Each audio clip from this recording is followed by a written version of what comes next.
Then जो point पे वो परपेंडिकुलर है, फुट ऑफ द परपेंडिकुलर निकालना देखा था, एंड लास्ट में अगर उस पॉइंट का हमें मिरर इमेज निकालना है तो उसका क्या कोऑर्डिनेट आता है ये भी हमने देखा था, थ्रू फॉर्मूला निकालना था। ये 3 मेन चीज देखा था, राइट। तो उसके रिगार्डिंग प्रॉब्लम्स नहीं किए थे हम लोग ने, तो आज प्रॉब्लम्स देखेंगे एंड देन दूसरा टॉपिक्स पे जाएंगे, ठीक है।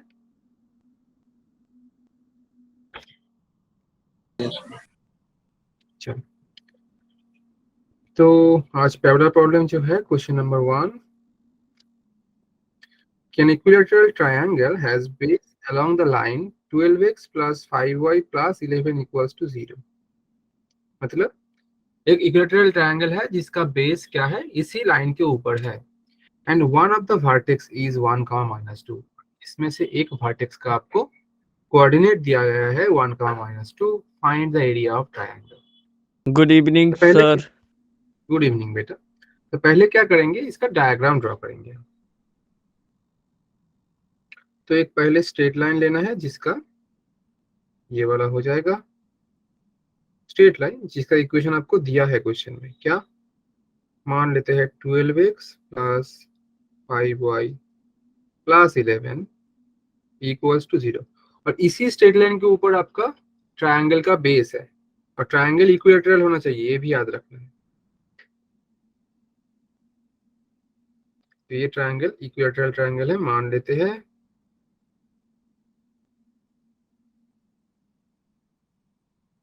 ठीक है, तो आप देख पा रहे हो, नाम दे देंगे इस पॉइंट का बी, ये इसका सी और इसका ए देंगे, और मान लेते हैं जो वाला नोन वर्टेक्स है ये वाला 1, -2 ये हो जाएगा। ठीक है, तो निकालना होगा इसी ट्रायंगल का एरिया। अब देखो, ट्रायंगल आपको बोला गया है इक्विलैटरल ट्रायंगल। कोई बोल सकता है इक्विलैटरल ट्रायंगल का फॉर्मूला क्या होता है एरिया का?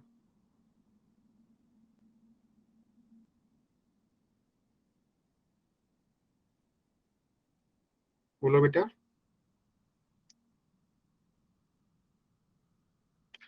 ये होता है √3/4 इंटू ए स्क्वायर। ए क्या है? तीनों साइड में से कोई भी एक साइड, क्योंकि तीनों साइड ही इक्वल है, इतना स्क्वायर यूनिट। तो मतलब अगर मुझे ये ट्रायंगल का तीनों साइड में से किसी एक साइड का पता लग जाए तो ये प्रॉब्लम बन जाएगा, राइट। अब देखो, आप बोलोगे सर बी का पॉइंट निकालेंगे, सी और सी का निकालते हैं, या ये तो जानते ही है, देन बी सी का डिस्टेंस निकाल लेंगे।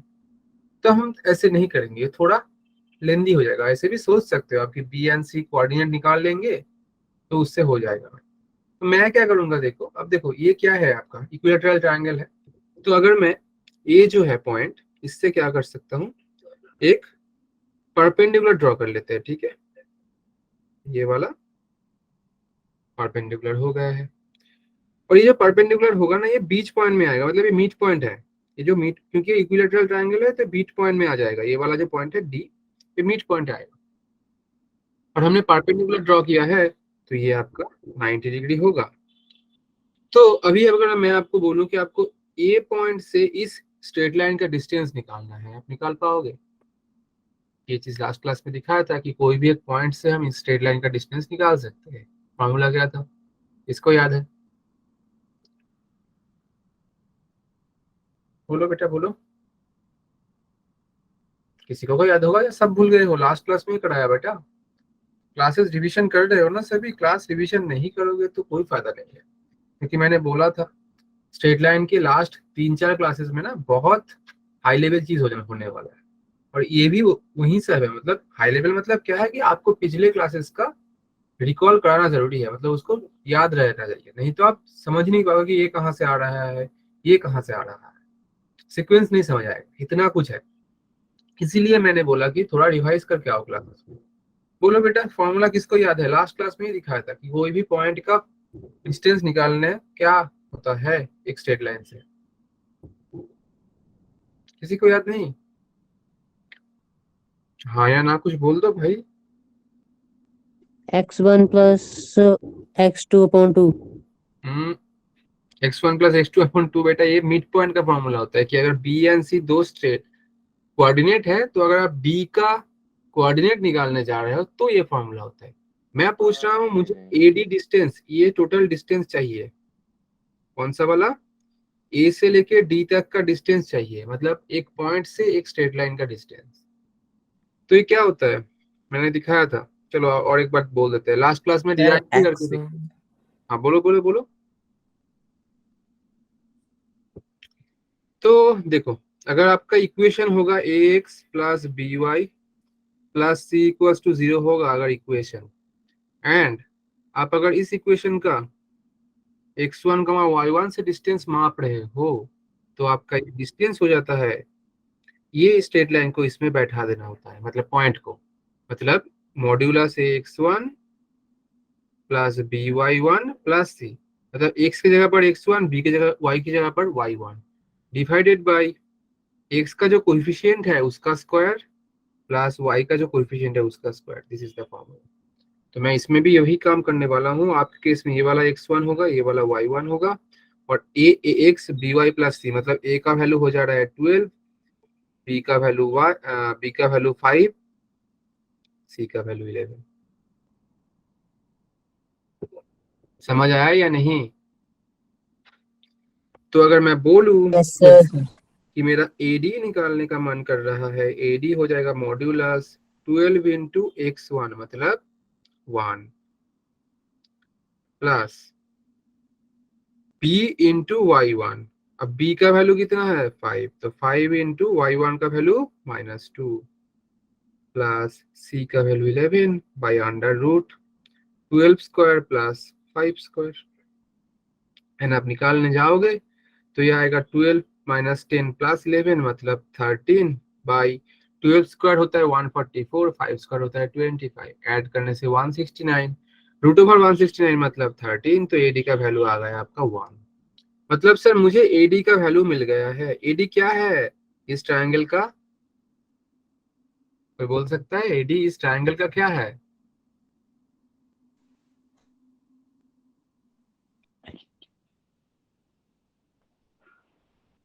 बोलो बोलो क्या है एडी? हाँ बोलो। एडी जो है बेटा आपका इस ट्रायंगल का क्या है? एडी जो आप देख पा रहे हो डायग्राम में, क्या है इस ट्रायंगल का? हाइट है, एल्टीट्यूड है, हाँ परपेंडिकुलर भी बोल सकते हो, परपेंडिकुलर बोल सकते हो, एकदम एग्जैक्ट टर्म रहेगा एल्टीट्यूड। तो एल्टीट्यूड है मतलब हाइट है। और मुझे इक्विलैटरल ट्रायंगल का हाइट का भी फॉर्मूला मालूम है, क्या होता है? हाइट ऑफ इक्विलैटरल ट्रायंगल, चलिए क्या हो जाएगा ये रूट, इसका फॉर्मूला होता है रूट ओवर ऑफ 3/2a, मतलब दिस इज इक्वल्स टू हो जाएगा 1। तो इधर से मुझे आ रहा है sir √3/2 into a, this is equals to 1, so a will be 2/√3 and a का वैल्यू क्या है? a मतलब सर इसी ट्रायंगल का कोई भी एक साइड, और a मिल जाएगा तो यूजिंग दिस फॉर्मूला मैं टोटल एरिया निकाल लूंगा। तो हम निकाल लेते हैं area. So area equals to √3/4 into a square, इसके मतलब √3/4 into 2/√3 का होल स्क्वायर करेंगे तो ये आएगा 4/3, एंड आप 4 कैंसिल आउट कर दो, √3/3 हो जाएगा 1/√3, एंड यही वाला आंसर। इतना स्क्वायर यूनिट भी लिखना है, स्क्वायर यूनिट, ठीक है। समझ आया कि नहीं? बहुत इजी प्रॉब्लम था थोड़ा। अगर इसका जो है मतलब वो वाला क्या बोलते हैं ट्रायंगल वाला फॉर्मूला अगर याद होगा तो इजीली बना पाओगे, नहीं तो आप बी और सी निकालने जाओगे तो थोड़ा ज्यादा लंबा हो जाएगा प्रॉब्लम। ये करने में हार्डली 1 या 2 मिनट लगेगा, विद इन 1 मिनट भी बन सकता है जिसका कैलकुलेशन बहुत फास्ट होगा तो, या स्ट्रांग होगा तो। सो आई होप आपको समझ आया होगा। चलो क्वेश्चन देखते हैं नेक्स्ट वन। क्या बोला है नेक्स्ट क्वेश्चन में? Find the locus. अब देखो लोकस का क्वेश्चन है, मतलब आपका लोकस का नॉलेज चाहिए। लोकस का करने अलग से एक टोटल सेशन लिया था आपका, बहुत सारे प्रॉब्लम्स उसमें दिखाया था, क्योंकि ज्यादातर टीचर लोकस दिखाते ही नहीं है। लोकस के ऊपर आपका अलग से क्लास लिया था जो कि स्ट्रेट लाइन में नहीं था, मैंने दिखाया था, 4th या 5th क्लास कुछ था। तो अगर आप लोकस याद ही नहीं रहेगा तो ये क्वेश्चन बना ही नहीं पाओगे।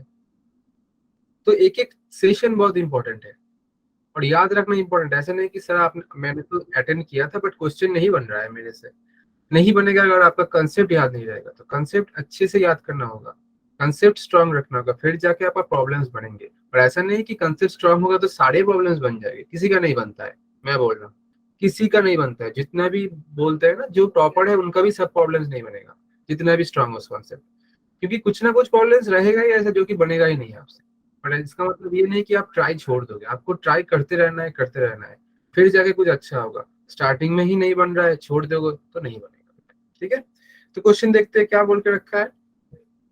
Find the locus of foot of the perpendicular. मतलब ये दूसरा वाला चीज मैंने जो दिखाया था कि ये आपका एक परपेंडिकुलर है स्ट्रेट लाइन के ऊपर, so this point is called foot of the perpendicular. Foot मतलब पा हम बोलते हैं ना, तो इस परपेंडिकुलर का पा कहाँ होगा, नीचे होगा, लेग्स, तो इसको फुट ऑफ द परपेंडिकुलर बोला जाता है।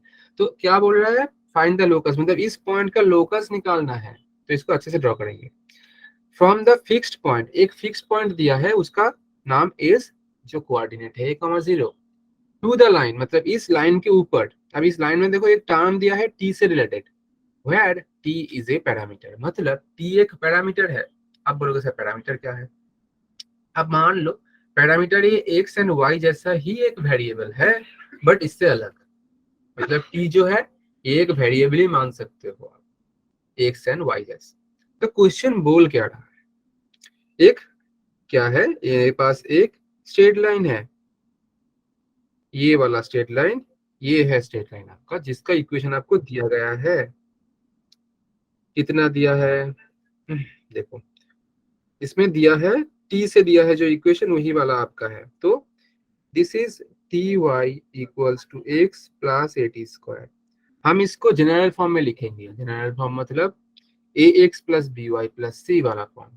तो टी वाई को राइट में लेंगे तो एक्स माइनस टी वाई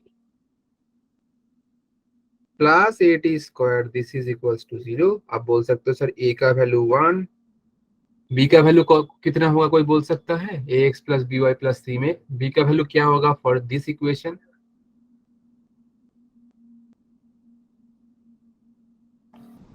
ना बेटा अच्छे से देखो, मैं बोल रहा हूँ a x plus b y plus c, इस इक्वेशन में बी का वैल्यू क्या हो जाएगा, माइनस माइनस टी।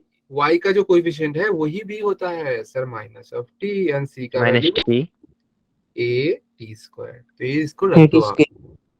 अब क्वेश्चन में बोला जा रहा है कि इस आपका स्ट्रेट लाइन के ऊपर एक फिक्स पॉइंट है एस जिसका है ए कमा 0। इस पॉइंट से आप क्या कर रहे हो सर, आप परपेंडिकुलर ड्रॉ कर दे रहे हो, तो कर देते हैं परपेंडिकुलर ड्रॉ। एंड आपका जो परपेंडिकुलर ड्रॉ कर दिए हो ना, जिस पॉइंट पे जाके गिर रहा है, मुझे उसका ही क्या निकालना है, फोकस सॉरी लोकस निकालना है। तो इसको लेते हैं एम और लोकस जिसको निकालते हैं उसको एच कॉमा के लिखते हैं, तो मैंने लिख दिया। अब आपको इसी पॉइंट का क्या निकालना है, लोकस। बात समझ आया क्वेश्चन में, हाँ या ना बोलो बेटा। Sir yes sir yes sir. ठीक है, अब देखो इसमें और क्या क्या दिया है, और कुछ दिया है क्या, नहीं। अब बोलो लोकस में जो मैंने पढ़ाया था, लोकस में हम कैसे निकालते थे क्वेश्चंस को, मतलब जो भी आपका है निकालने का तरीका क्या होता था लोकस निकालने का, किसी को याद है। ठीक है, आप लोग रिवाइज नहीं कर रहे हो अच्छे से, थोड़ा रिवाइज करो बेटा, ठीक है। अच्छा, लास्ट क्लास में मैंने ये भी बोला था कि ये डिस्टेंस निकालते कैसे, जो कि ऑलरेडी क्वेश्चन नंबर 1 में देख लिए। बट ये जो पॉइंट है फुट ऑफ द परपेंडिकुलर, ये भी हम निकालते थे, इसका फॉर्मूला भी एक था, मैं थोड़ा आपको दिखा दूं। वो वाला फॉर्मूला क्या था, याद है किसी को फॉर्मूला क्या था, कि अगर इस पॉइंट से मैं परपेंडिकुलर ड्रॉ कर रहा हूँ तो इसका फुट ऑफ द परपेंडिकुलर निकालने का एक फॉर्मूला था। वो क्या था, x minus x1 by a, y minus y1 by b equals to minus ax1 by1 plus c upon a square plus b square. हाँ या ना बोलो। Yes, ये sir. कौन सा वाला इक्वेशन के लिए हो रहा था सर? ये वाला इक्वेशन है, अगर आपका equation ax plus b y plus c है तो अगर आप अगर x1 y1 से परपेंडिकुलर ड्रॉ कर रहे हो तो फुट ऑफ द परपेंडिकुलर का जो कोऑर्डिनेट होगा वो होगा आपका x एंड y। कैसे निकालोगे? इन दोनों को सॉल्व करके x, इन दोनों को सॉल्व करके y, that is the answer. इस क्वेश्चन के लिए सेम काम करेंगे। आपके इस केस में ये वाला बन जाएगा x1, ये वाला y1, और आपके पास ऑलरेडी a b c हमने निकाल के रखा है, तो फॉर्मूला अप्लाई कर देते हैं सर। तो x माइनस x1 का वैल्यू कितना है? a by a। अब a मतलब इसका a क्या है? a का value 1। This is equals to y minus y1 का वैल्यू कितना है? 0। तो y माइनस 0 बाई b मतलब minus of t। This is equals to minus of a x1। अब देखो ये वाला x1 है, ये वाला a है, तो 1 इंटू a, सिर्फ a, plus b y1, b का वैल्यू माइनस t, y1 का वैल्यू 0, तो ये 0 बन जा रहा है, प्लस c का वैल्यू 8t² बैठा दो। बाई कितना है? बाई होता है a square plus b square. a का वैल्यू 1, b का वैल्यू माइनस t, तो 1 का स्क्वायर 1 होगा, माइनस t का स्क्वायर। अब ऊपर से देखो आप a कॉमन लोगे तो ये 1 प्लस टी स्क्वायर बनेगा, बाई में 1 plus T square, and finally in दोनों को कैंसिल आउट कर दोगे तो माइनस ऑफ ए हो जाएगा। तो मतलब अगर मैं इन दोनों को सॉल्व करूं तो आपका ये आ जाएगा x, इन दोनों को सॉल्व करूं तो मेरा y। वही आपका क्या है? h के का है। तो ये वाला x एंड y नहीं लिख के हम लिखेंगे h एंड k, क्योंकि यही वाला m का है ना कोऑर्डिनेट। तो चलो करते हैं h minus A equals to आपका बन जाएगा minus of A, so h equals to minus A plus A 0, k minus 0 by T, sorry minus T, minus 0 लिखने का मतलब नहीं है, equals to minus A, so K बन जा रहा है ए टी। मतलब आपका जो पॉइंट है एच के, उसका कोऑर्डिनेट क्या हो जा रहा है सर? 0,80। हाँ या ना बोलो। Yes, sir. अब एक चीज सोचो आप, ये जो 0,80 है, इस पॉइंट को अगर मैं बैठाऊंगा कोऑर्डिनेट में, कोऑर्डिनेट सिस्टम में बैठाने जा रहा हूँ, आप मान लो ये कोऑर्डिनेट सिस्टम है, तो 0 तो सर एक्स का वैल्यू ही 0 हो गया है, तो मतलब ये सारे पॉइंट्स वाई एक्सिस के ऊपर ना होगा, क्योंकि एक्स वाला पॉइंट तो 0 आ जा रहा है मेरा, तो सारे पॉइंट वाई एक्सिस के ऊपर होगा। हाँ या ना बोलो। तो मेरा जो ये पॉइंट है, Yes. इसका इक्वेशन Yes, कौन sir. बन रहा है? ये वाला लाइन बन रहा है ना मेरा इक्वेशन। और अगर मैं बोलूं वाई लाइन का इक्वेशन क्या है, ये जो वाई लाइन है इसका इक्वेशन क्या है? जिसका कंसेप्ट स्ट्रांग होगा ना वो बोल पाएगा कि ये जो लाइन है वाई वाला एक्सिस, दोनों एक्सिस होता है ना, एक एक्सिस होता है, एक वाई एक्सिस होता है, ये बहुत बेसिक चीज होता है। और मैं बोल रहा हूँ कि आपको ये वाई एक्सिस जो है इसका इक्वेशन क्या है?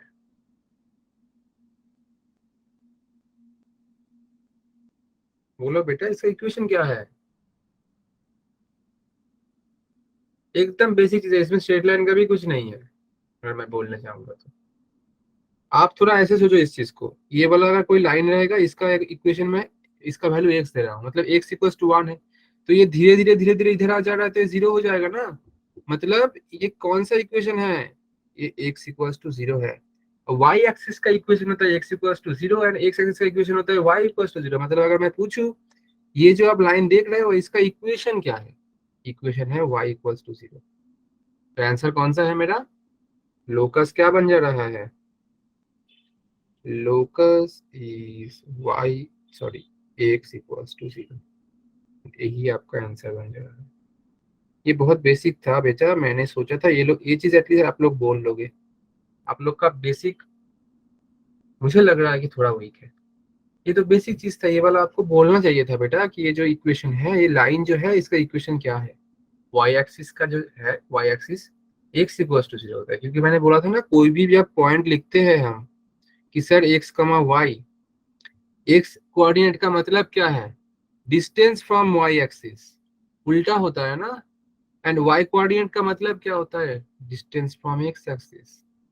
स्टार्टिंग में ये सब बहुत बार बोला था बेटा, आप लोग रिवाइज करो अच्छे से क्लास, अदरवाइज ना सब कुछ भूल जाओगे तो कोई फायदा नहीं है इतना कुछ करने का, क्योंकि आप लोग तो भूल ही जाओगे अल्टीमेटली।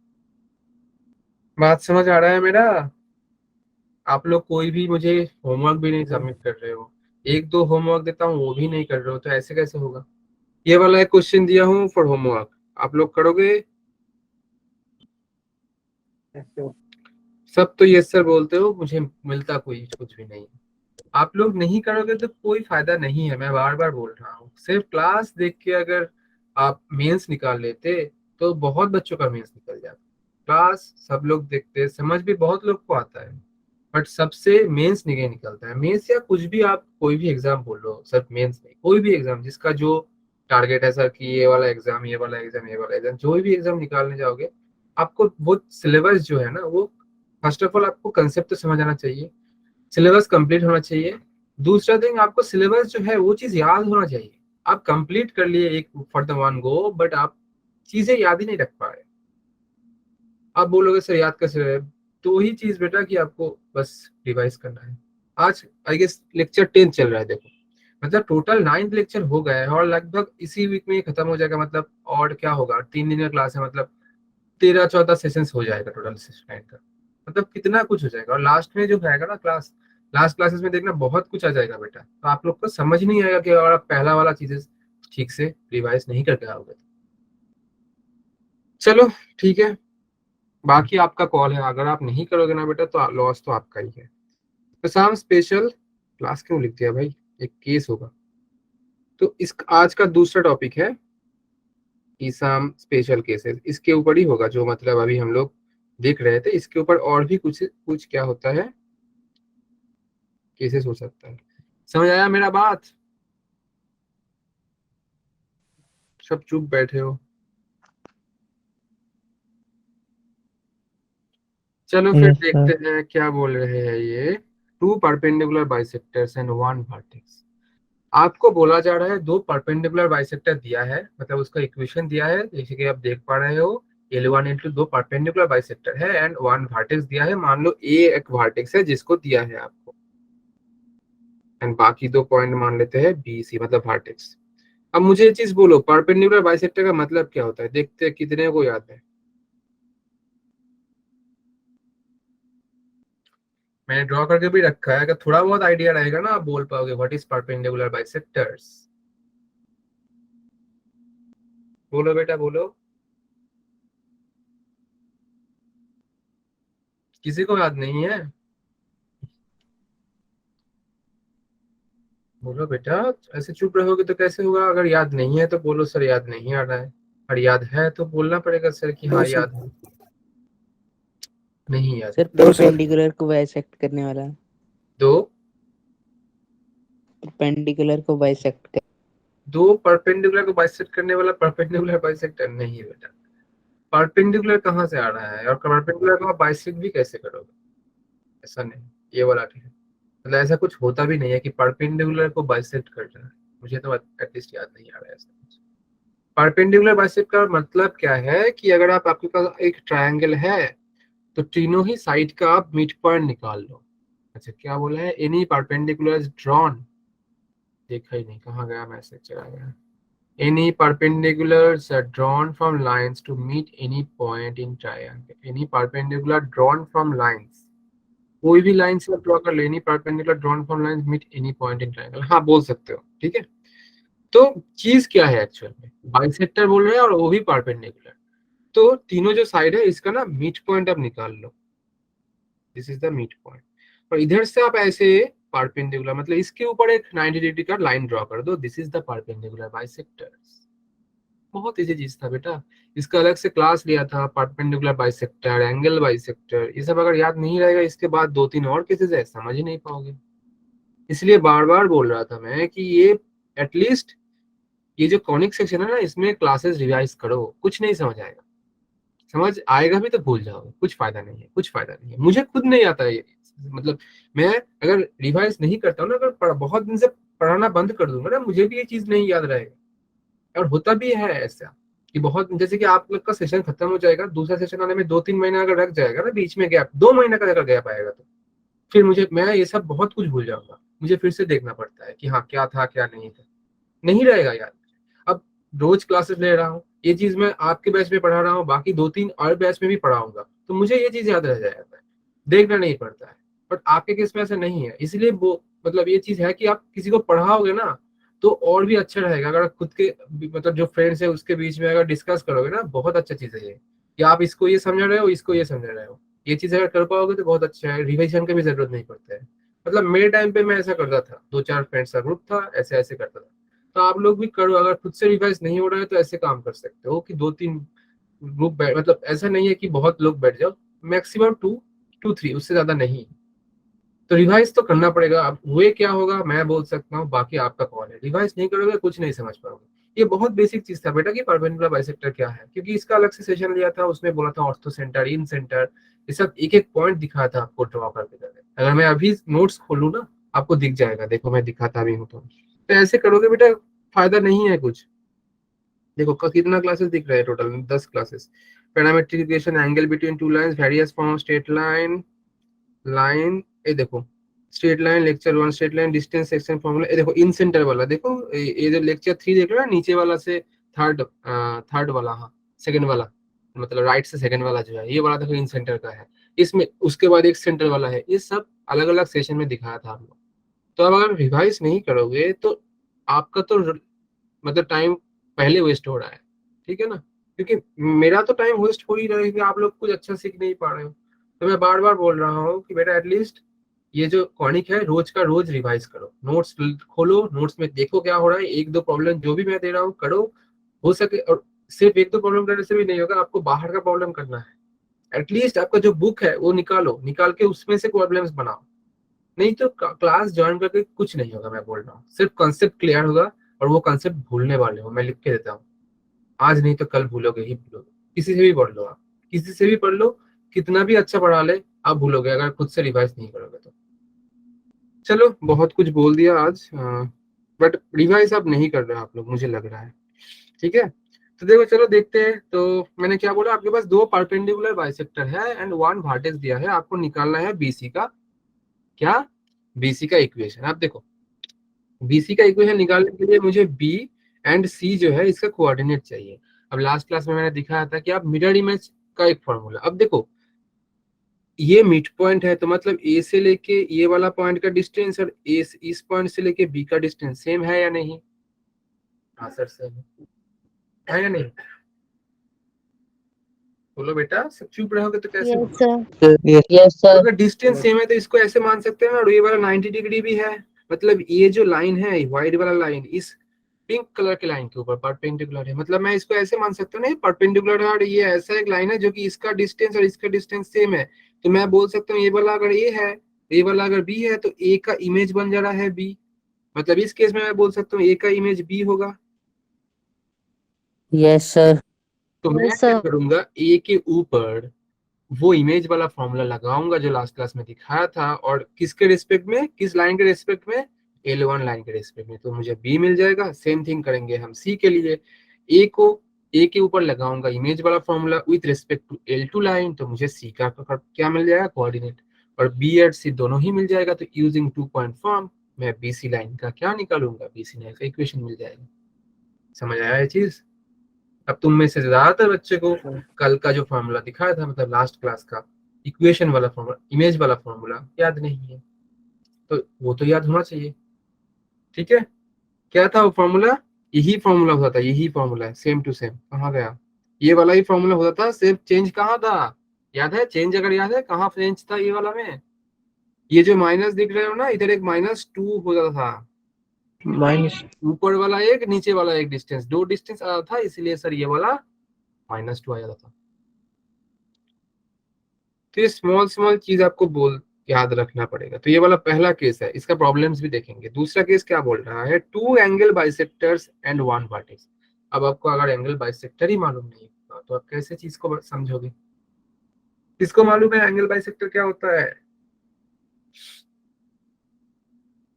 बोलो बेटा।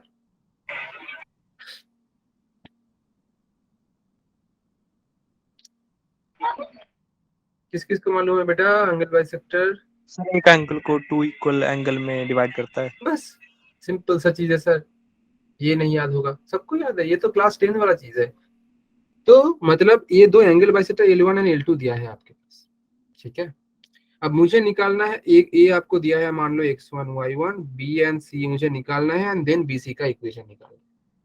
अब देखो पिछले वाले में तो सर ये वाला मिड पॉइंट था, मैंने मिरर इमेज लगा दिया था, बट इसमें आपका ये वाला मिड पॉइंट नहीं है और ना ही ये वाला आपका 90 डिग्री वाला एंगल है। तो आप इसमें तो मिरर इमेज वाला चीज लगा ही नहीं सकते हो कि बोलोगे सर ए का मिरर इमेज बी, ए का मिरर इमेज सी, नहीं होगा ये वाला। तो सर इसको कैसे करें? तो इसके लिए देखो ए का मिरर इमेज भले ही बी हो या ना हो, बट मैं L1 के रिस्पेक्ट में ए को तो निकाल सकता हूँ, ए का इमेज। L1 के रिस्पेक्ट में ए का इमेज अगर निकालूंगा वो बी नहीं होगा, बट वो ना आपका BC के ऊपर ही दूसरा कोई पॉइंट होगा, मतलब बी डैश होगा, ए का ही क्या, ए का ही इमेज। तो मैं बोल सकता हूँ सर ये वाला फिर तो आपका 90 डिग्री होगा, क्योंकि आप क्या कर रहे हो, आप इसका इमेज ले रहे हो तो वो जिस लाइन के रेस्पेक्ट में ले रहे हो उसके ऊपर ये परपेंडिकुलर हो जाएगा। बात समझ आया मेरा?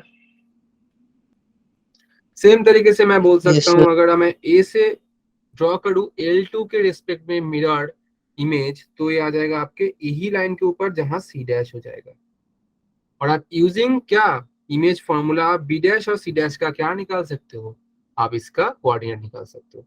और ये दो देखो, इस मतलब बी डैश और सी डैश से जो लाइन बन रहा है, बी से भी वही बीसी से वही लाइन बन रहा है ना। तो मैं बी डैश सी डैश का इक्वेशन निकालू या बीसी का इक्वेशन निकालू, दोनों ही सेम है। तो आप बी डैश सी डैश का निकाल लो, उसका ही आपका आ जाएगा बीसी का इक्वेशन। अब क्वेश्चन ये हो सकता है आपका कि सर आप ये कैसे बोल दिए कि अगर मैं ए से L1 के रिस्पेक्ट में, मतलब L1 स्ट्रेट लाइन के रिस्पेक्ट में अगर मैं इमेज बनाऊं मिरर इमेज, तो ये बीसी के ऊपर ही होगा। ऐसा भी तो हो सकता है कि ये इसके बाहर हो रहा है या इसके ऊपर, मतलब मान सकते हैं सर इधर इमेज हो जा रहा है। ऐसा नहीं होगा। आप बोलोगे सर क्यों नहीं होगा, इसका प्रूफ हम देखेंगे। बात समझ आ रहा है? प्रूफ देख मतलब देखो, Yes, अगर sir. समझ पाओगे ना तभी इंटरेस्ट आएगा, नहीं तो कुछ ही इंटरेस्ट नहीं आएगा इस चीज में कि क्या बोल रहे हो, उससे समझ ही नहीं आ रहा है। ये मैंडेटरी क्यों हो जा रहा है कि ए का जो इमेज है L1 के रेस्पेक्ट में वो बीसी लाइन के ऊपर ही हो रहा है, कहीं और भी तो हो सकता था, बट नहीं होगा।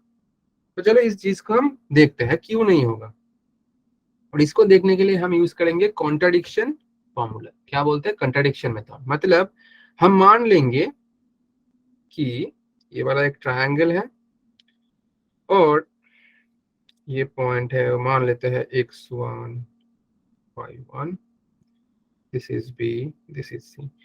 ये जो x1 y1 है ना, इससे आप क्या ले रहे हो, एंड आपके एक एंगल बाइसेक्टर ले लेते हैं। चलो एंगल बाइसेक्टर ले लेंगे, ये वाला एंगल बाइसेक्टर हो जा रहा है। तो मैं इसके रिस्पेक्ट में, ये वाला नहीं ये वाला ले लेते हैं, चलो हाँ। तो मैं इसके रिस्पेक्ट में क्या करूंगा, मिरर इमेज लूंगा। तो चलो लेते हैं सर, तो ए के रिस्पेक्ट में लूंगा और मैं मान रहा हूँ कि चलो कि आपका जो मिरर इमेज है, मिरर जो है ये वाला बन जा रहा है आपका। बात समझ रहे हो आप? Sir. मतलब Yes, sir. बीसी लाइन के ऊपर नहीं आ रहा है। मतलब मैं कंट्राडिक्शन मेथड बोल रहा हूँ। कंट्राडिक्शन मेथड का मतलब है कि जो सही है, मतलब सही क्या था, बीसी लाइन के ऊपर होना चाहिए था, बट मैंने कुछ गलत ले लिया। अब गलत लूंगा तो ये गलत है, मुझे दिखाना है, तो इससे ऐसा कुछ आ जाएगा जो कि गलत होगा। तभी हम बोलेंगे कि स्टार्टिंग में हमने जो लिया था वो गलत था, एक्चुअल वाला जो सही है वो होना चाहिए। बात समझ आ रहा है या नहीं? Yes, sir. Yes, sir. ठीक है, तो इसको देख लेंगे। अब देखो ए से हम क्या किए हैं, इसमें ए से मिरर इमेज लिए है, तो अगर ए से मिरर इमेज हम लेंगे तो इस केस में क्या हो जाएगा, इस केस में क्या हो जाएगा, देखो मिरर इमेज का मतलब क्या है, आप परपेंडिकुलर ड्रॉ कर रहे हो। अच्छा इसको थोड़ा, ये 90 डिग्री नहीं शो कर रहा है, इसको थोड़ा चेंज करके बनाते हैं। ठीक है, ये वाला साइड में ले लेंगे और ये वाला साइड इधर लेते हैं। ठीक है, मिरर इमेज इधर बनाएंगे क्योंकि आपको 90 डिग्री ड्रॉ करना पड़ेगा इसके ऊपर। तो मान लो ऐसा एक हो जा रहा है और ये जो है ये वाला आपका बी डैश है, मतलब और थोड़ा लेंगे और मान लो ये वाला आपका मिरर इमेज इधर आ जा रहा है बी डैश। ठीक है, अब देखो, अब मिरर इमेज मतलब ये वाला परपेंडिकुलर है, होना ही पड़ेगा, क्योंकि मिरर तभी बनता है ना जब परपेंडिकुलर ड्रॉ करते हैं, तो डिस्टेंस भी सेम बनता है फिर। Yes, तो sir. अब मैं क्या करूंगा, इन दोनों को ज्वाइन कर दूंगा। तो आपके पास दो ट्रायंगल बन रहा है, एक बन रहा है इस वाला पॉइंट का नाम देते हैं डी, एक बन रहा है ए बी डी, दूसरा बन रहा है बी बी डैश डी। ठीक है, अब देखो दोनों में ही ये वाला भी 90 डिग्री, ये वाला भी 90 डिग्री होगा, मतलब दो एंगल सेम आ रहा है, angle A D B and angle B D B dash. हाँ या ना बोलो। Yes, sir. अब Yes, देखो sir. आपका जो बी डी है, बी डी आपका कॉमन साइड है, एंड दूसरा एक चीज भी सेम है, बोल सकते हो कौन सा वाला, ये वाला साइड और ये वाला साइड, क्योंकि मिरर इमेज है ना, तो ए से डी का जो डिस्टेंस, डी से बी डैश का भी डिस्टेंस सेम होगा, तो A D equals to D B dash. तो आप देखो आपका एक एंगल एक साइड दो साइड, मतलब एस ए एस वाला से हम बोल सकते हैं ना कि ये दो ट्रायंगल कंग्रुएंट है, दिस टू ट्रायंगल। हाँ या ना हो। Yes, sir. Yes, तो अगर sir. कंग्रुएंट होगा तो मेरा करस्पॉन्डिंग एंगल भी सेम होगा सर, मतलब ये वाला एंगल और ये वाला एंगल सेम होना चाहिए, बट ये है नहीं। क्यों? ये तो एंगल बाइसेक्टर है ना किसका, ये टोटल बी साइड का, तो ये वाला जो एंगल होगा ये टोटल ले लेगा ना ये वाला भी, क्योंकि इसका तो बाइसेक्टर है। तो अगर मान लेते टोटल अगर 50 था तो ये वाला 45, बट ये तो हम कम देख रहे हैं ना, इधर थोड़ा कम हो जा रहा है नीचे के लिए, तो ये टोटल ऑक्युपाई कर लेगा, मतलब ये टोटल अगर ऑक्युपाई कर लेगा तो ये पॉइंट भी बी से बी डैश इधर हो जाएगा, मतलब इधर होना चाहिए था, बट ये थोड़ा ऊपर ले लिया तो थोड़ा एंगल रिड्यूस हो गया, जो कि पॉसिबल नहीं है। बात समझ आ रहा है मेरा? Yes, तो sir. इसलिए ये गलत हो Yes, जा रहा sir. है, मतलब अगर मैं ए पॉइंट से अगर इमेज लूंगा L1 और L2 के रेस्पेक्ट में, दोनों ही आएगा बी एंड सी, मतलब बी सी लाइन के ऊपर, और उसके रेस्पेक्ट में बी सी निकल आएगा, यूज कर देंगे 2 पॉइंट फॉर्म, इक्वेशन हो जाएगा। समझ आया कि नहीं? Yes, sir. Yes, sir. देखो अगर बहुत अच्छे से पहला वाला चीज जैसे आपको याद रहेगा ना, ये ना चुटकी में समझ जाओगे आप, क्योंकि चीज बहुत इजी है, बट इतना कुछ है ना, आपको सब कुछ याद रखना पड़ेगा, तब जाके एक एक कंसेप्ट बहुत माइन्यूटली समझ पाओगे। चलो इसके बाद और एक केस है जो कि थर्ड वाला और लास्ट वाला केस है। क्या है? 2 मीडियंस एंड 1 वर्टेक्स। आप बोलोगे सर मीडियन क्या है, अगर मैं पूछूंगा तो आपको अगर याद नहीं रहेगा तो कैसे होगा? क्या है मीडियन? बोलो बेटा, मीडियन क्या है? ये तो इजी चीज है एकदम, बेसिकली ये 11th का है भी नहीं, क्लास 10th में ही पढ़ाया जाता है, मैंने फिर भी आपको बोला था ये मीडियन क्या है। किसको याद है मीडियन? What is medians? किसी की बात सर नहीं है। ट्रायंगल की वर्टिसेस से हाँ, बोलो बेटा। सामने की लाइन को इक्वल पार्ट्स में डिवाइड करते हैं।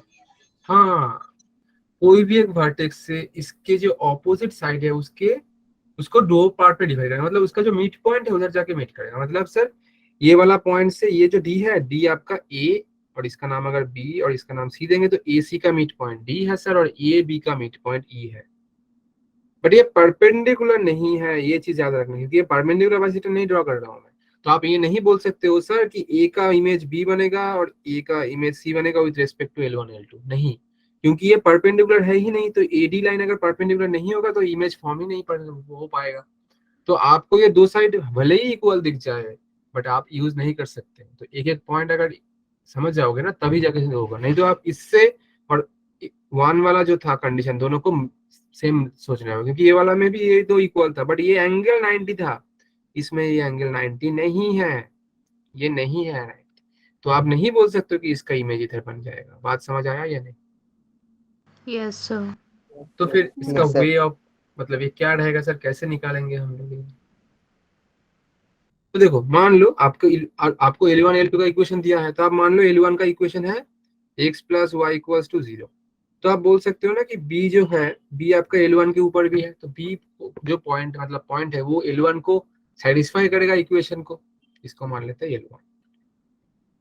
तो अगर मान लेते हैं b का x कोऑर्डिनेट होगा अल्फा, तो आप बैठा हो इसमें alpha plus Y equals to 0, तो y equals to minus alpha, तो मैं बोल सकता हूँ ना कि ये y हो जाएगा minus of alpha. Yes, sir. Yes, sir. मतलब माइनस अल्फा तो इस केस में हो जाएगा, तो मैं ऐसे बोल सकता हूँ कि ये अल्फा होगा तो एफ ऑफ अल्फा, मतलब अल्फा के रिस्पेक्ट में ही कोई फंक्शन होगा।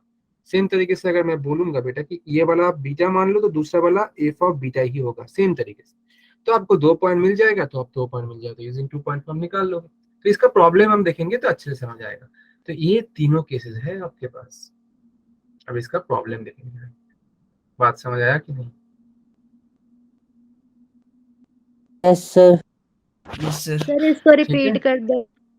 अच्छा, मैंने बोला आपको कि आपके पास जो दो इक्वेशन जो रहेगा, ये दो इक्वेशन के ऊपर ये बी और सी पॉइंट है, मतलब बी का जो आप कोऑर्डिनेट है वो क्या होगा, दो इस इक्वेशन को सेटिस्फाई करेगा। तो मैंने मान लिया चलो कि बी का जो इक्वेशन है, मतलब बी का जो पॉइंट है वो एच कॉमा के है। चलो, तो एच कॉमा के इस इक्वेशन को सेटिस्फाई ना करेगा, तो मान लेते हैं ये एच प्लस के हो जाएगा 0, मतलब एच का वैल्यू हो जाएगा सर माइनस ऑफ के। तो मैं बोल सकता हूँ ना, या मैं बोल सकता हूँ के का वैल्यू हो जा रहा है माइनस ऑफ एच, जो भी आप लिख। तो मैं एच कमा के दोनों अननोन, दो अननोन से नहीं लिख के इसको ऐसे लिख सकता हूँ, H comma minus of H, क्योंकि के का वैल्यू तो माइनस ऑफ एच ही हो रहा है। मेरा बोलने का मतलब ये है कि आप इसको एफ ऑफ एच से ही लिख दो, मतलब एक ही अननोन से लिखो। सेम तरीके से इसको भी आप लिख सकते हो, एच कमा एफ एच से ही लिख सकते हैं, मतलब एच तो होगा नहीं, एच डैश मान लेते हैं, एफ ऑफ एच डैश। तो दो आपको पॉइंट मिल जाएगा, फिर आप इसको यूज कर दो। तो ये हम प्रॉब्लम के तो ज्यादा अच्छे से समझ सकते हैं। बात यस समझ आया सर। मेरा? यस तो सर। चलो पहला वाला क्वेश्चन देख लेते हैं। क्वेश्चन बोल क्या रहा है कि in triangle A B C, A point जो दिया है आपके पास वो क्या दिया है, 1 कमा माइनस। अच्छा, ये वाला गलत लिखा है, ये 1 कमा माइनस 2 होगा, 1 कमा माइनस 2। तो आपको अब डायग्राम भी दिया है, इसका मतलब मैंने ड्रॉ करके रखा है, टाइम थोड़ा कम लगेगा इसलिए।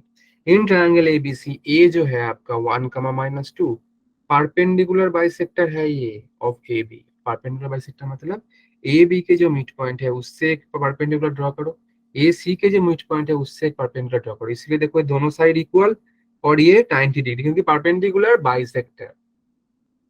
एंड इसका इक्वेशन दिया है क्या, x plus Y plus X minus Y plus 5, and this लिख देते हैं, this is x minus Y plus 5 equals to 0 and this is x plus 2y equals to 0। तो आपको बोला जा रहा है इक्वेशन ऑफ बीसी। बात सेम है सर, क्या करेंगे, a का इमेज ये है with respect to this line, a का इमेज c है with respect to this line. Image वाला फॉर्मूला अप्लाई करोगे, ये वाला आ जाएगा। फॉर्मूला क्या है लिख देता हूँ एक, क्योंकि मुझे मालूम है आप लोग को मालूम ही नहीं है, याद नहीं है, मालूम तो है। क्या चीज है, याद है किसी को, फिर भी पूछ लेता हूँ, बोल दो अगर याद है तो। इमेज वाला फॉर्मूला जो कि लास्ट क्लास के लास्ट में मैंने दिखाया था।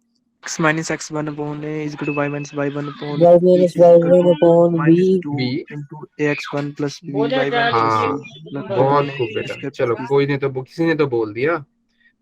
तो -2 into a x one b y one plus c upon क्या होता है,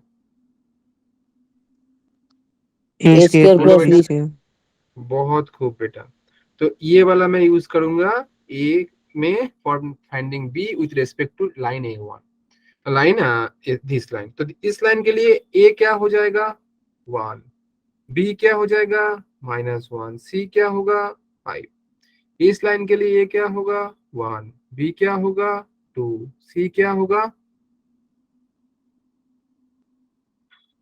बोलो 0. 0।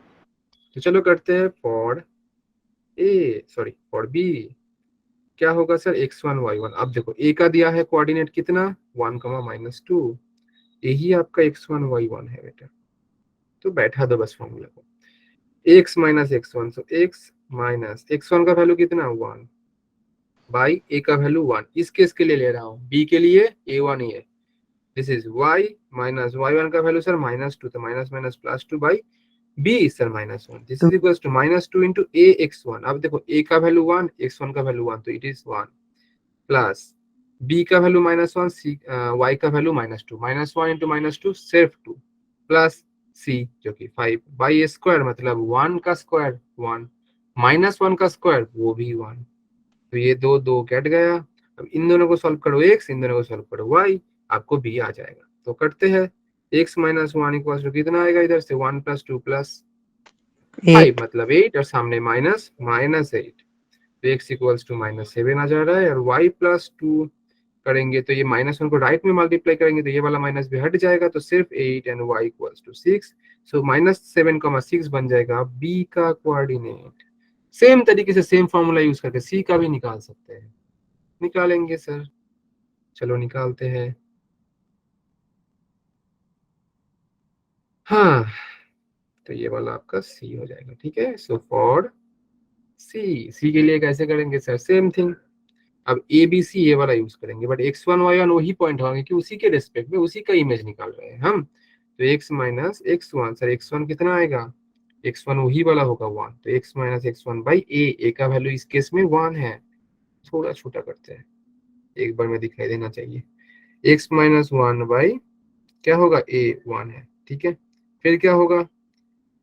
y प्लस 2 बाई b मतलब 2, and then -2 into a into x1, 1 into 1 1, b का वैल्यू 2 इंटू -2 -4, c का वैल्यू 0 तो 0 हो जाएगा, बाई स्क्वायर मतलब 1 का स्क्वायर 1, 2 का स्क्वायर 4। अब इन दोनों को सॉल्व करो तो x minus 1 equals to -2/5 into -3, so 3 to the 6/5, so x आ जाएगा 11/5। एंड अगर y निकालेंगे तो क्या हो जाएगा? y प्लस 2 से करना है, y प्लस 2 और y plus 2 equals to -2/5 into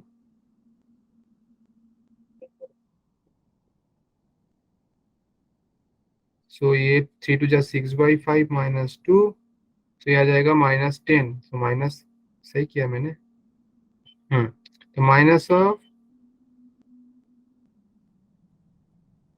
गलत लग रहा है कुछ, 2 है इधर से और 2/5।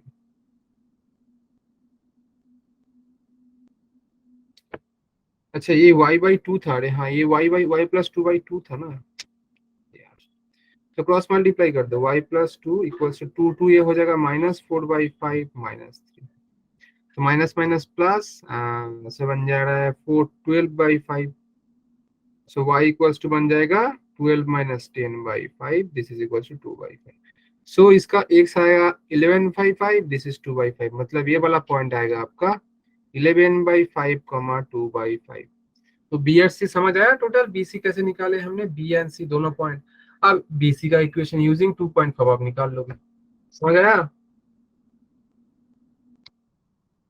बोलो भाई। Yes sir. बी एंड सी को अगर निकल जाएगा तो बी सी का इक्वेशन निकाल सकते हो ना यूजिंग 2.5 फॉर्म। Yes sir. कैसे कर सकते हैं बोलो बेटा? फॉर्मूला क्या है 2.5 फॉर्म का? बोल दो,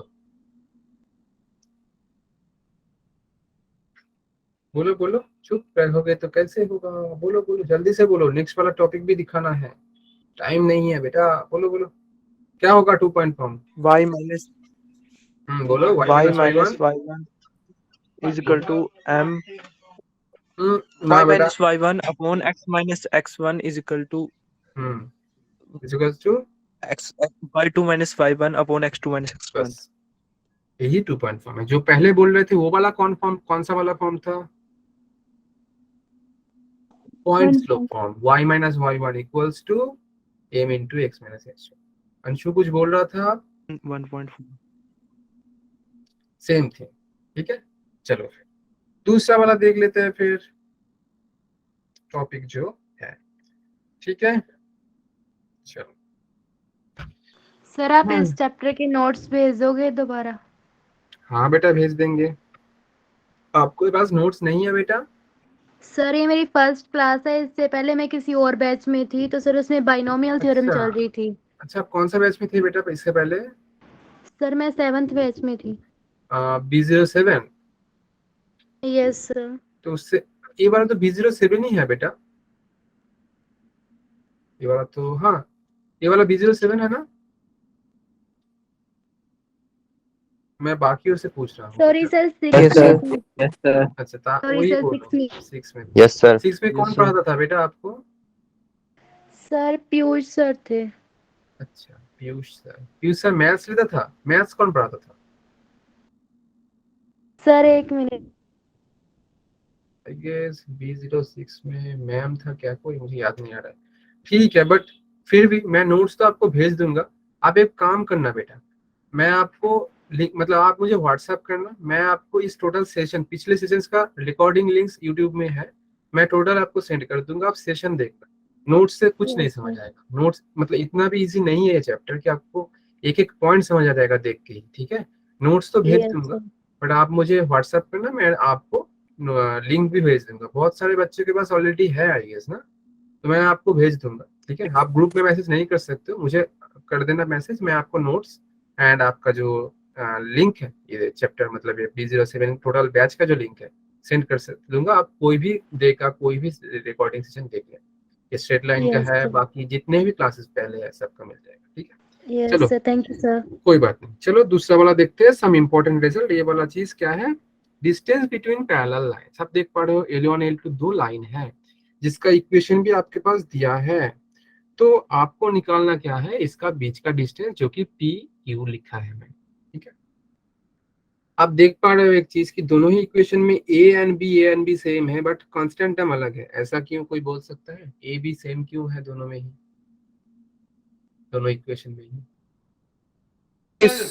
स्लोप सेम है। हाँ स्लोप सेम है क्योंकि पैरेलल है सर, और स्लोप का वैल्यू होता है minus B by, sorry slope का वैल्यू क्या होता है, स्लोप कैसे निकालते हैं। -b/d। तो ऐसे भी आप समझ सकते हो, इस केस में आपका माइनस बी बाई ए जा रहा है, दोनों में ही सेम आएगा, ठीक है।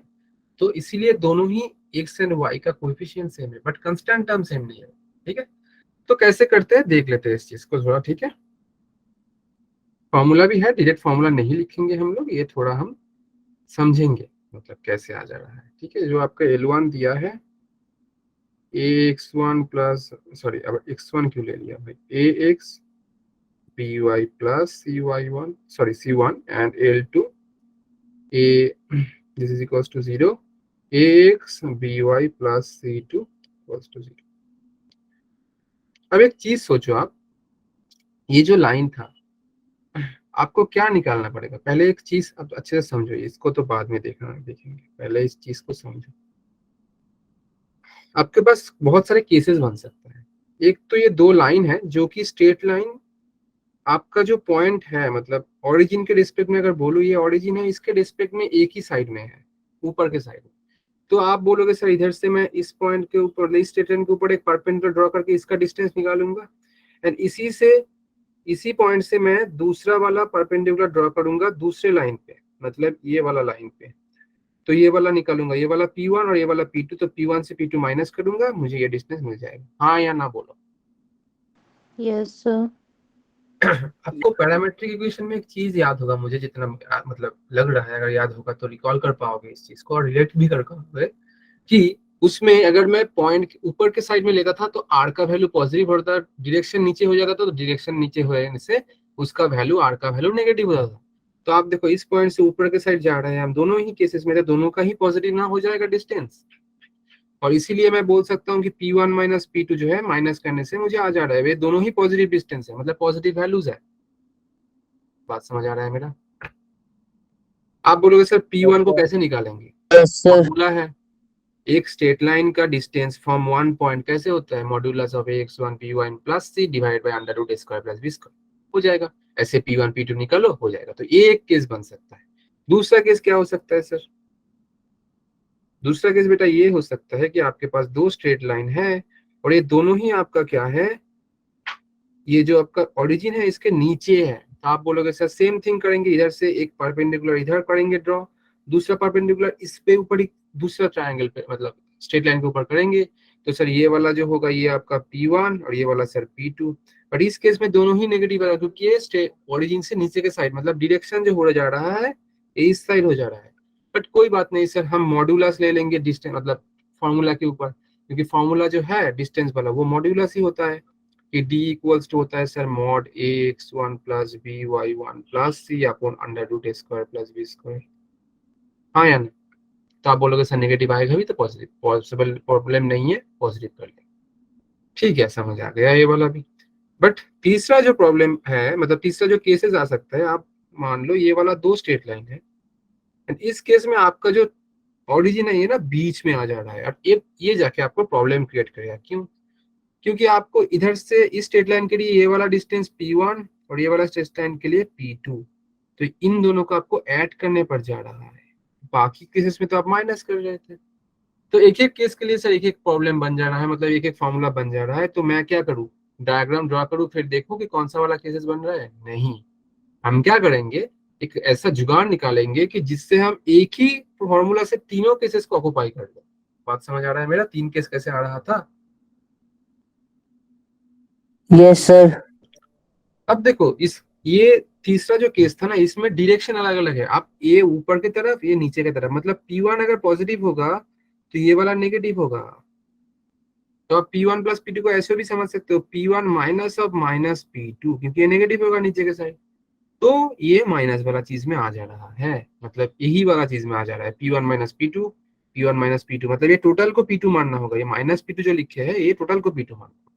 तो इस केस में आपको क्या करना होगा, आप इंडिविजुअली मॉड नहीं लगाओगे। ये वाला जो फॉर्मूला है इसमें मॉड नहीं लगाओगे, क्योंकि मॉड अगर लगाओगे तो माइनस P2 पॉजिटिव होके P2 हो जाएगा, फिर ये गलत हो जाएगा। ये P1 से P2 माइनस करके पॉइंट आएगा ही नहीं, रिजल्ट ही नहीं आएगा, गलत आ जाएगा।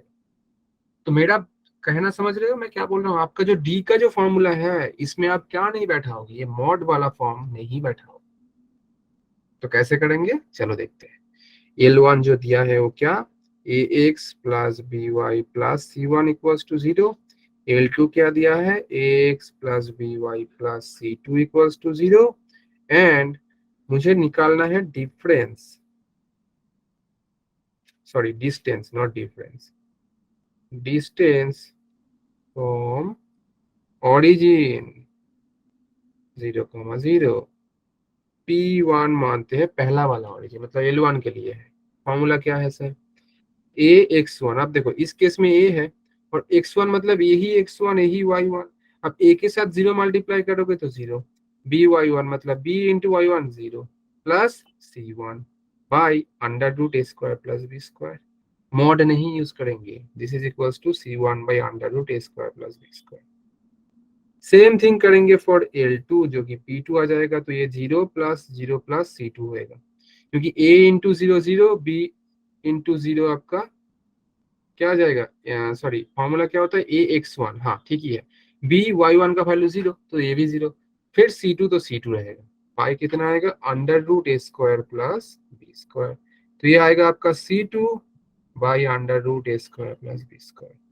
और ये दो जो आपके निकाला इसका क्या डिफरेंस, मतलब क्या होगा, ये आएगा आपका डिस्टेंस जो आएगा वो आएगा P1 माइनस P2, मतलब आएगा कितना, C1 by under root a square plus b square minus C2 by under root a square plus b square. और आप बोलोगे sir C1 minus C2 by under root a square plus b square, and यही आपका formula है। But एक चीज आपको याद रखना होगा, इसमें तो इंडिविजुअली C1 और C2 का वैल्यू तो सर पॉजिटिव नेगेटिव हो सकता है, बट ये डिस्टेंस है तो आप इसमें मॉड लगाओ, इंडिविजुअली मॉड नहीं लगाना है। तो फाइनली यही बन जा रहा है आपका फॉर्मूला। तो आप बोलोगे सर ये जो डिस्टेंस आएगा this is equals to C1 minus C2 upon under root a square plus b square, and यही होगा आपका एक्चुअल फॉर्मूला, मतलब distance between two parallel lines.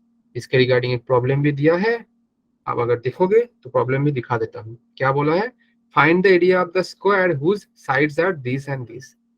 तो इन दोनों के बीच में डिस्टेंस निकाल लो, वही आएगा आपका स्क्वायर का साइड। मान लो ये वाला दो पैरेलल है, तो इन दोनों के जो बीच है ये डिस्टेंस से आप क्या निकाल रहे हो, एक स्क्वायर। तो ये वाला डिस्टेंस इधर भी लोगे, इधर भी लोगे, इधर भी लोगे, तो यही बन जाएगा आपका स्क्वायर। और ये कैसे निकालोगे, फॉर्मूला अभी दिखाया। इस केस में आपका a बन रहा है 3, b बन रहा है 4, c1 है माइनस ऑफ 8। ये इसमें a 3, b 4, c2 बन रहा है 2। फॉर्मूला क्या है, modulus C1 minus C2 upon a square plus b square. तो ये बनेगा सर C1 मतलब minus 8 minus 2 upon 3 square plus 4 square आ जाएगा, root over of under root हो जाएगा 25, जो कि आपका 5 आएगा, ये विद इन मॉड है। तो आपका बन जाएगा माइनस ऑफ 10/5, जो कि -2 पॉजिटिव होकर बाहर, मतलब ये वाला साइड 2, तो दिस इज ऑल्सो 2, एरिया आ जाएगा कितना, 4 4 स्क्वायर। Okay that's answer. ठीक है, तो चीज को इतना फास्ट समझने के लिए ना आपको कंसेप्ट स्ट्रांग चाहिए होगा, नहीं तो समझ नहीं पाओगे। लास्ट वाला मैं स्टार्ट थोड़ा फास्ट फास्ट बोला क्योंकि ये नहीं तो नेक्स्ट क्लास में इसमें चला जाएगा। और क्लासेस, और हाँ आप लोग को एक चीज और बोल दूं बेटा कि आप लोग का क्लासेस मतलब एग्जाम के लिए सब लोग का क्लासेस आई गेस इसी वीक लास्ट होगा, मतलब सैटरडे तक ही लास्ट है। उसके बाद क्लासेस ऑफिशियली बंद है, बट आपको कोई अगर दिक्कत आ रहा है, कोई प्रॉब्लम या कोई टॉपिक में, तो आप हम लोग के पास इंडिविजुअली रीच कर सकते हो, सर ये नहीं हो रहा है, बट आपका ऑफिशियली क्लास बंद होगा। फिर आपका नेक्स्ट सेशन मतलब कि आपका एग्जाम जब खत्म होगा आई गेस मार्च का मिड से फिर से स्टार्ट हो जाएगा, ठीक है। तो Yes, उसके sir. पहले आपका स्ट्रेट लाइन खत्म हो जाएगा, अच्छे से रिवाइज करो जितना हुआ है, जितना चैप्टर्स हुआ है, क्योंकि हम लोग स्टार्ट ही लेट में किए थे। बट ये सब स्ट्रेट लाइन ये जो कॉनिक पोर्शन है, जो चैप्टर पिछले में कराया ना, ये सब 12 में जाकर लगेगा, इसी हिसाब से हमने कराया है।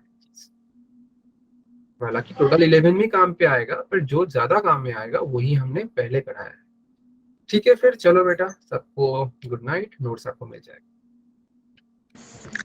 Good night sir. Good night, sir. Good night sir.